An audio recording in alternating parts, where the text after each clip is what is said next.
Assalamualaikum warahmatullahi wabarakatuh. Kita jumpa lagi di mata pelajaran ilmu pengetahuan alam. Semoga kita semua masih diberi nikmat oleh Allah Subhanahu wa taala, terutama nikmat sehat sehingga kita semua bisa mengikuti pelajaran ini dengan baik. Nah, sebelum kita mulai pelajaran, marilah kita sejenak berdoa. A'udzu billahi minasy syaithanir rajim. Bismillahirrahmanirrahim. Alhamdulillahi rabbil alamin. Ar-Rahmanir Rahim. Maliki yaumiddin. Iyyaka na'budu wa iyyaka nasta'in. Ihdinas siratal mustaqim. Siratal ladzina an'amta 'alaihim ghairil maghdubi 'alaihim waladdallin. Amin. Raditu billahi rabba wa bil islami dina wa bi sayyidina Muhammadin nabiyyan wa rasula. Rabbi zidni ilma warzuqni fahma. Allahumma faqihni fid din wa 'allimni ta'wil birahmatika ya alim ya rabbal alamin. Sebelum pelajaran dimulai, tidak bosan-bosannya saya mengingatkan kalian untuk tetap menjalankan protokol kesehatan, yaitu dengan memakai masker, cuci tangan dengan menggunakan sabun, jaga jarak fisik, dan berperilaku hidup bersih dan sehat. Pertemuan kali ini akan kita pelajari tentang sistem pernapasan manusia. Adapun tujuannya yaitu peserta didik dapat menjelaskan struktur dan fungsi sistem pernapasan manusia. Peserta didik dapat mengidentifikasi organ pernapasan manusia. Sistem pernapasan manusia. Bernapas adalah proses mengambil udara atau menghirup udara atau oksigen dan mengeluarkan karbon dioksida, uap air, dan energi. Energi ini dapat diperoleh selain dari pernapasan juga dapat diperoleh dari makanan. Ini gambaran dari organ pernapasan. Mulai yang paling luar ada rongga hidung, kemudian ada laring, kemudian ada trakea, kemudian berjabang ada bronkus, ada bronkiolus, dan organ yang utama yaitu paru-paru.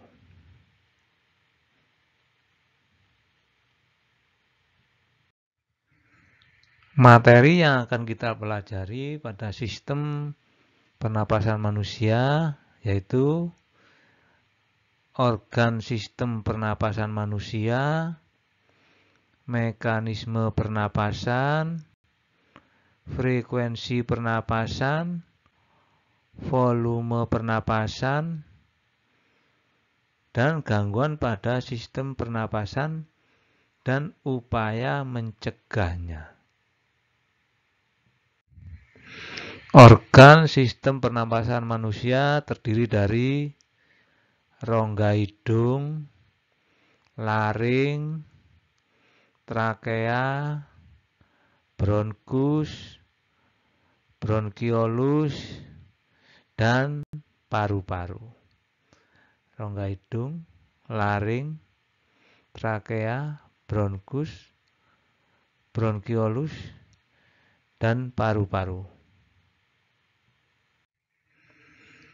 Rongga hidung. Nah, ini gambaran dari rongga hidung. Rongga hidung adalah organ yang berhubungan langsung dengan dunia luar.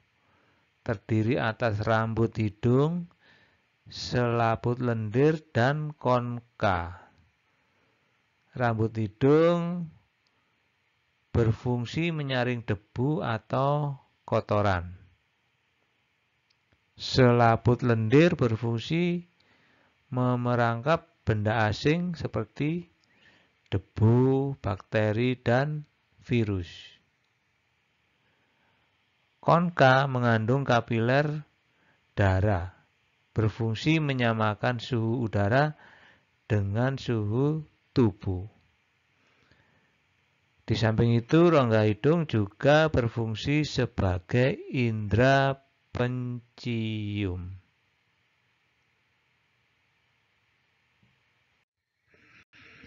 Berikut laring atau pangkal tenggorokan.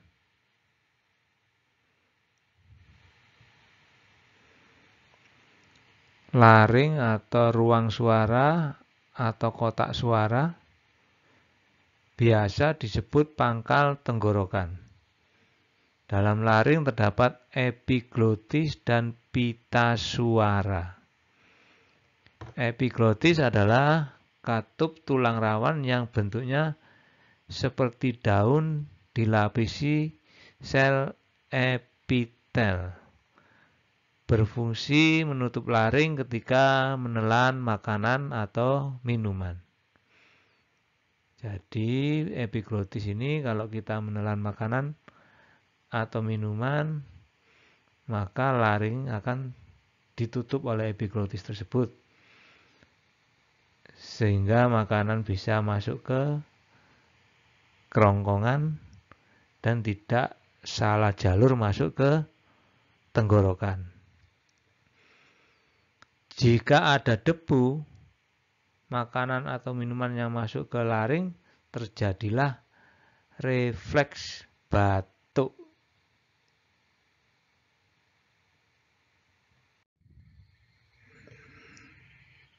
Trakea atau batang tenggorokan.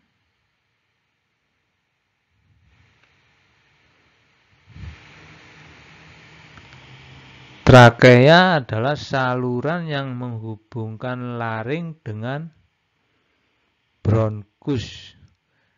Tersusun atas cincin-cincin tulang rawan dan selaput lendir yang terdiri atas jaringan epitel bersilia.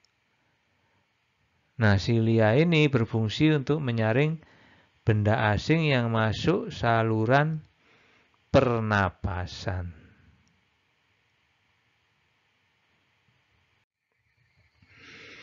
Berikutnya bronkus.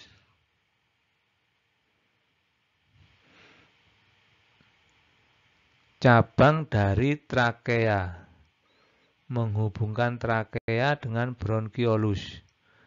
Bronkus memasuki paru-paru kanan dan paru-paru kiri. Tersusun atas tulang rawan yang bentuknya tidak teratur dan berselang-seling dengan otot polos. Jadi trakea atau batang tenggorokan ini akan bercabang menjadi bronkus, ada yang ke kiri maupun ke kanan menuju paru-paru. Bronkiolus ini cabang dari bronkus ya, ukurannya sekitar 0,5 sampai dengan 1 mm.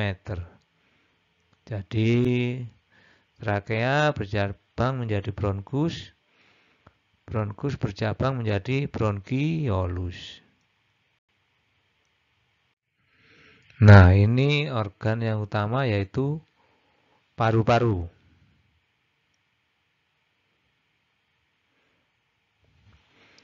Paru-paru merupakan organ utama pernapasan.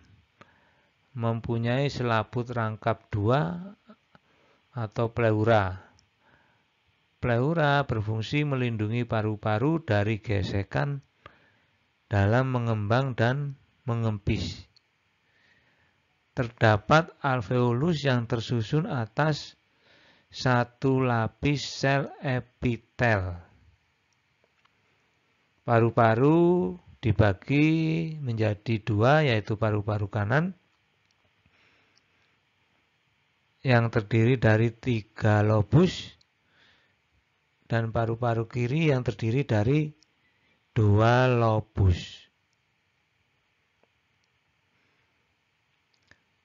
Alveolus merupakan gelembung-gelembung yang memudahkan pertambahan luas permukaan untuk proses pertukaran gas.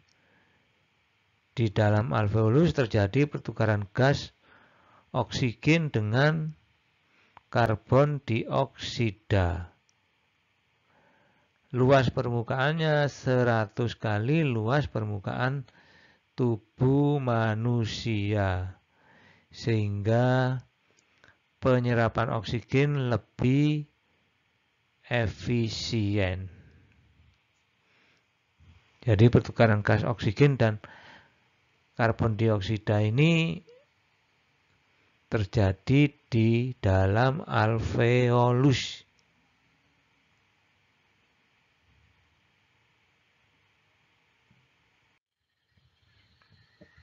Nah, pada kali ini sistem pernapasan pada manusia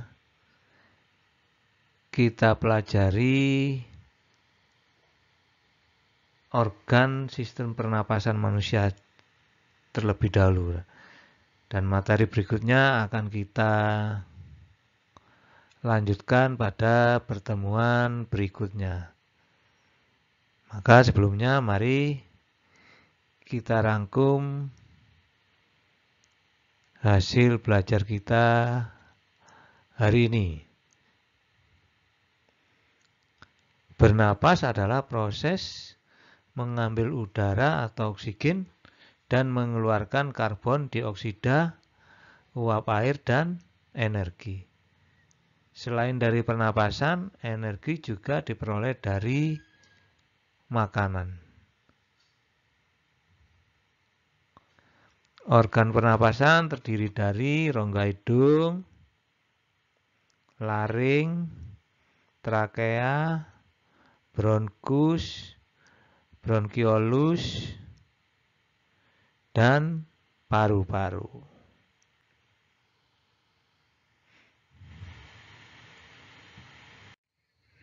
Materi berikutnya yang akan kita pelajari pada sistem pernapasan pada manusia adalah mekanisme pernapasan.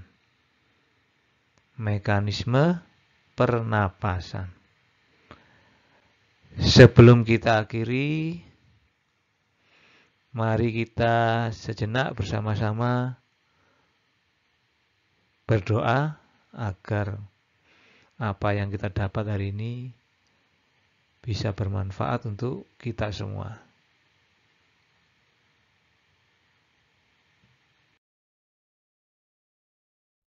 Subhanaka la ilma lana illa ma 'allamtana innaka antal alimul hakim.